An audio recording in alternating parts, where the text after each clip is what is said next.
بسم اللہ الرحمن الرحیم۔ آپ صلی اللہ علیہ وآلہ وسلم جب رمضان المبارک کا آخری عشرہ شروع ہو جاتا اپنی کمر کس لیتے اور ان راتوں کو جاگ کے گزارتے اور اپنے گھر والوں کو بھی اٹھایا کرتے، بیدار کیا کرتے۔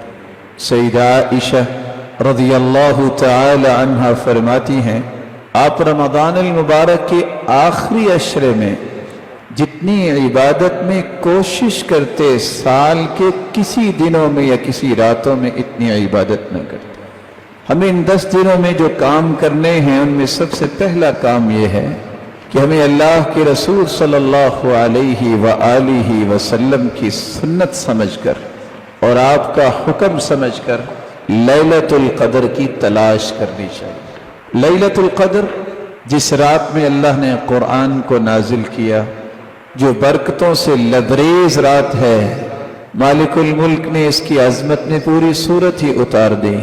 1000 مہینے سے افضل یہ رات ہے۔ اس رات کو اللہ فیصلے کرتے ہیں کس کو کیا ملنا ہے، اس لیے اچھے فیصلے کروانے کے لیے التجائیں کرنی چاہیے۔ یہ وہ لیلۃ القدر جس کی تلاش ایک مسلمان کو کرنی چاہیے۔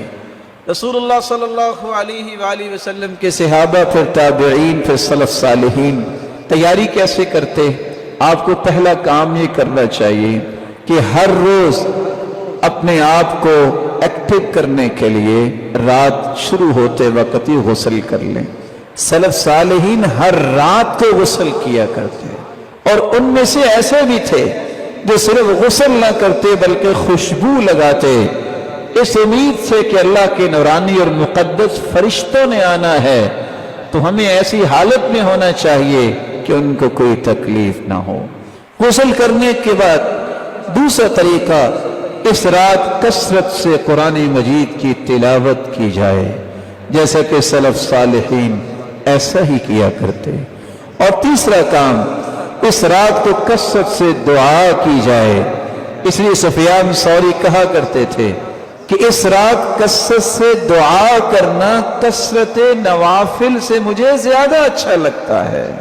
ابن رجب رحمہ اللہ تعالی فرماتے ہیں اس سے مراد یہ ہے کہ ایسی دعا جو نماز میں بھی کی جائے، اگر اکیلی دعا ہوگی تو وہ بھی عبادت ہے، لیکن اگر نماز بھی پڑھے اور نماز کے اندر کثرت سے تسبیحات کرے، کثرت سے دعا کرے، تو یہ اس سے بھی اچھا ہوگا۔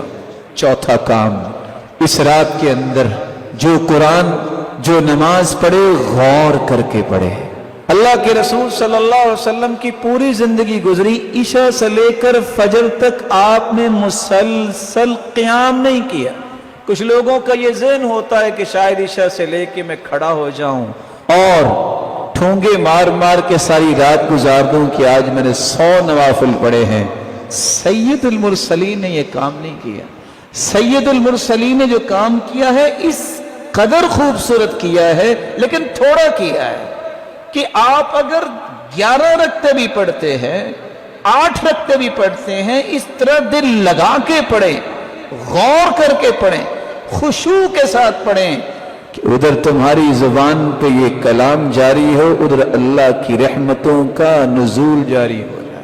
اللہ عز و جلال ہم سب کو توفیق سے نواز دے۔ اس رات کو کثرت سے صدقہ کرنا چاہیے، یہ 5واں کام ہے۔ چھٹا کام، رسول اکرم صلی اللہ علیہ وسلم کا طریقہ مبارک تھا، آپ ہر سال اعتکاف کیا کرتے اور اس کے بعد پھر آپ کی بیویوں نے بھی اعتکاف کیا۔ اعتکاف مرد ہو یا عورت ہو، اس کا مسجد میں ہی ہوتا ہے، اور اعتکاف کا مقصد یہ ہے اللہ کے ساتھ خلوت کے وہ اوقات تلاش کرنا، لوگوں سے کٹ کے، لوگوں سے الگ ہو کے اللہ ذو جلال کے ساتھ گفتگو کرنا اور اس سے التجائیں کرنے کے اوقات کو استعمال کرنا۔ رسول اللہ صلی اللہ علیہ وآلہ وسلم نے ان 10 دنوں میں ایک اور بات بھی امت کو سمجھائی ہے، اور وہ چھٹی بات بھی امت کو نہیں بھولنی چاہیے کہ سال گزرنے کے بعد یہی وہ مبارک دن ہیں جن دنوں میں اپنے مالوں کی زکوٰۃ ادا کرنی چاہیے۔ جو شخص زکوٰۃ دے دیتا ہے اس کا مال پاک ہو جاتا ہے، اس کے مال کے اندر صلاحیت پیدا ہو جاتی ہے بڑھنے کی، اس کا مال جو رہ جاتا ہے وہ درست ہوتا ہے، اللہ اس مال میں برکت کو نازل کر دیتے ہیں اور اس کو بڑھانا شروع کر دیتے ہیں۔ جو شخص زکوٰۃ دیتا ہے وہی مومن ہے، جو زکوٰۃ نہیں دیتا وہ مومن نہیں ہوتا، بلکہ کہا سچا مومن وہ ہے جو زکوٰۃ دیتا ہے۔ رسول اللہ صلی اللہ علیہ وآلہ وسلم پر قرآن نازل ہوتا ہے، جو شخص زکوٰۃ ادا کرتا ہے اسے کبھی بھی اپنے مال کے بارے میں خوف اور غم نہیں آئے گا، اس کے مال کی حفاظت اللہ کرتے ہیں، اس میں برکت اللہ ذو الجلال داخل کرتے ہیں۔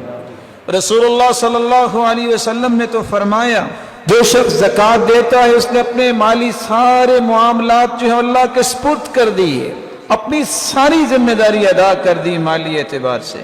آخری عشرہ یہ برکتوں سے لبریز عشرہ ہے، یہ گنتی کے چند ایام ہیں، ان ایام کو اور راتوں کو غنیمت جانو۔ کیسے غنیمت بنا سکتے ہیں ان راتوں کو؟ ان راتوں کا قیام کیجیے، کثرت سے قرآن پڑھیے، کثرت سے دعائیں کیجیے، کثرت سے صدقہ کیجیے اور قرآن مجید کو غور کے ساتھ پڑھیے۔ اور رسول اللہ صلی اللہ علیہ وسلم پر ایمان لانے والے کے لیے ضروری ہے کہ اگر وہ ابھی تک اپنے مال کی زکوٰۃ نہیں دے سکا تو زکوٰۃ ادا کرے۔ آخری بات بڑی ہی عمدہ بات ہے، عشاء کی نماز کی کتنی رکھتے ہیں؟ 4۔ جب ہم فرض پڑھتے ہیں تو کتنے پڑھتے ہیں؟ عشاء کی نماز کے بعد پھر آپ 4 رکعتیں پڑھ رہے جس طرح آپ نے فرض پڑھے تھے۔ یہ عمل اللہ تعالیٰ کو اتنا پسند ہے کہ اللہ کے رسول نے فرمایا یہ 4 رکعتوں کا اجر اتنا ہوگا جتنا لیلۃ القدر میں 4 رکعتیں پڑھی۔ ان 10 راتوں میں اس عمل کو بھی اختیار کیجیے۔ اللہ ذو الجلال ہم سب کو یہ سارے فضائل نصیب فرمائے۔ وآخر دعوانا الحمدللہ۔